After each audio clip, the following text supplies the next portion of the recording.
Hi నమస్తే అండి. నేను సత్యాని. Welcome back to Shri Satya recipes.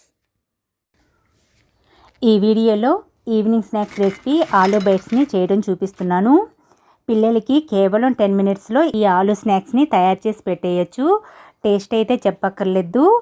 ఆలూతో చేసిన స్నాక్స్ని టమాటో కచప్ వేసి సర్వ్ చేసామంటే చాలా ఇష్టంగా తినేస్తారు. అంత బాగుంటాయి.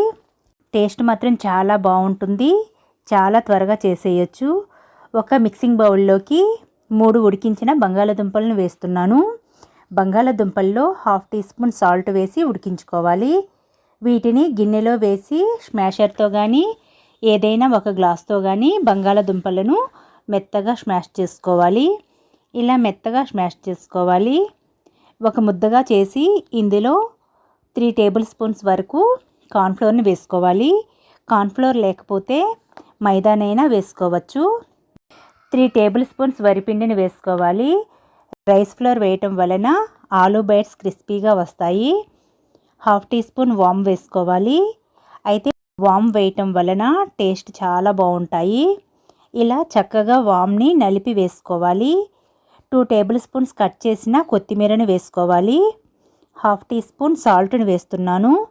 బంగాళదుంపలు ఉడికించేటప్పుడే 1/2 టీ స్పూన్ సాల్ట్ వేసాం కాబట్టి ఇప్పుడు సాల్ట్ చూసుకొని వేసుకోవాలి.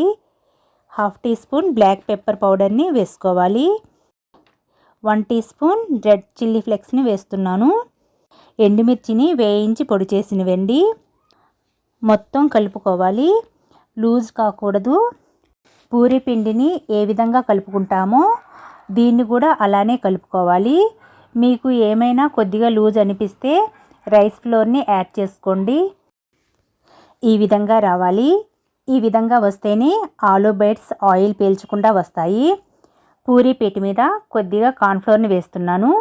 వరిపిండినైనా వేసుకోవచ్చు. ఈ ముద్దను ఒకసారి ప్రెస్ చేసి చపాతీ కింద ఒత్తుకోవాలి. అయితే బాగా పల్చగా చేయకూడదు. ఇలా చేసిన తర్వాత ఈ కార్నర్ ఎడ్జెస్నంతా కట్ చేసుకోవాలి.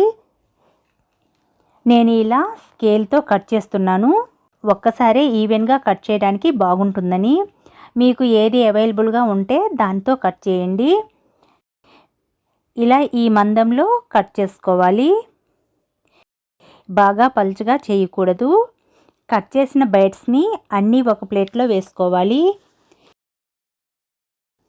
మిగిలిన కార్నర్స్లో తీసిన పిండిని మళ్ళీ ముద్దలా చేసి కొద్దిగా పొడి పిండిని వేసి చపాతీ కింద ఒత్తి బైట్స్ కింద కట్ చేసి ప్లేట్లో వేసేసుకోవాలి. స్టవ్ పై ప్యాన్లో డీప్ ఫ్రైకి కావలసినంత ఆయిల్ వేసి ఆయిల్ మీడియం హీట్ అయిన తర్వాత ఆలూ బైట్స్ని వేసుకోవాలి. ఒక వాయ అవటానికి మినిమం 5 మినిట్స్ అయినా పడుతుంది. ఒకవైపు అయిన తర్వాత రెండో వైపు ఫ్లిప్ చేసుకోవాలి. ఇవి ఇలా కొద్దిగా అయిన తర్వాత గరిటెతో ప్రెస్ చేసుకోవాలి. అప్పుడు కొద్దిగా గుల్లగా పొంగుతాయి. ఇలా లో టు మీడియం ఫ్లేమ్లో వేయించటం వలన లోపలి వరకు బాగా వేగి క్రిస్పీగా అవుతాయి. సో ఇలా వేగిన వాటిని తీసేసుకోవాలి. ఇలానే మిగిలిన ఆలూ బైట్స్ని కూడా వేసి సేమ్ అలానే వేయించుకోవాలి. ఇలానే ప్రెస్ చేస్తూ వేయించుకోవాలి. ఇవి ఆయిల్ కూడా ఏమీ పీల్చవు. ఇంతేనండి. ఇలా అయిన వాటిని తీసేసుకోవాలి. ఇంతేనండి. క్రిస్పీగా ఉండే ఆలూ బైట్స్ రెడీ. వీటిని టమాటో కచప్ వేసి వేడివేడిగా పిల్లలకి సర్వ్ చేసామంటే చాలా ఇష్టంగా తినేస్తారు. పిల్లలు స్కూల్ నుండి ఇంటికి వచ్చేసరికి కేవలం 10 మినిట్స్లో ఇలా పిల్లలకి చాలా ఈజీగా ఈ ఆలూ స్నాక్స్ రెసిపీని చేసి పెట్టేయచ్చు. సో ఇలా తప్పకుండా మీరు ట్రై చేసి చూడండి. మీకు ఎలా వచ్చాయో కామెంట్స్ ఇవ్వడం మర్చిపోకండి. ఈ వీడియో మీకు నచ్చిందంటే లైక్ చేయండి. మీ ఫ్రెండ్స్కి బంధువులకి షేర్ చేయండి. మన ఛానల్ని కొత్తగా చూస్తున్న వారైతే సబ్స్క్రైబ్ చేసుకోండి. Thank you.